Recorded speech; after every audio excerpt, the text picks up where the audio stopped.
গত ৪ই অক্টোবর অনুষ্ঠিত হওয়া কম্বাইন্ড টু ব্যাংকের রিটেন জিকে সলিউশন। ১ নম্বর প্রশ্ন, which organisation was created as result of language movement? আমরা সবাই জানি বাংলা একাডেমি। এটা হয়েছে ১৯৫৫ সালের ৩ ডিসেম্বর। ২ নম্বর প্রশ্ন ছিল ইউএনডিপি হেডকোয়ার্টার কোথায় অবস্থিত?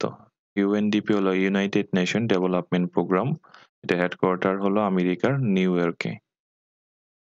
তারপর প্রশ্ন আসছিল ৩ নম্বরে, ১৭ November ২০১৫ UNESCO declare international day for universal access to information.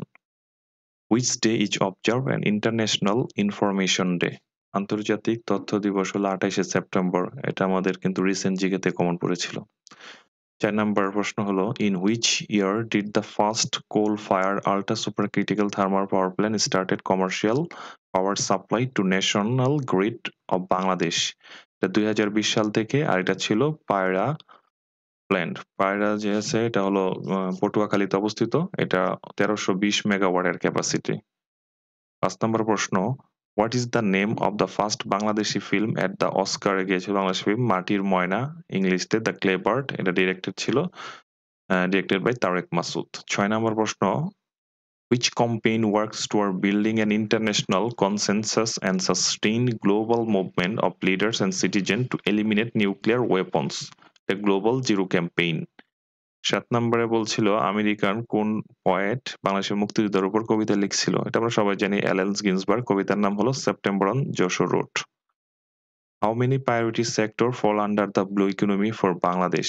বাংলাদেশের টোটাল সেক্টর এই ব্লু ইকোনমির উপর ২৬টা, এর মধ্যে মেজর আছে ৪টা সেক্টর। এটা ফরেন মিনিস্ট্রি, ফরেন অ্যাফেয়ার্স থেকে পাওয়া গেছে তথ্যটা। ৯ নম্বর হলো, what is the hardest substance available on the earth? Diamond. As per government declaration, which year will Bangladesh turn into smart Bangladesh? Bangladesh smart ২০৪১ সালে স্মার্ট বাংলাদেশ হবে। দেখা যাক কি হয় আসলে।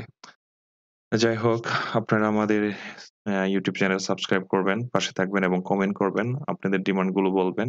আপনাদের ডিমান্ডের উপর ভিত্তি করে আমাদের নেক্সট ক্লাসগুলো বা এই ক্লাসগুলো প্র্যাকটিসগুলো দেয়া হবে। হ্যাঁ? ধন্যবাদ সবাইকে।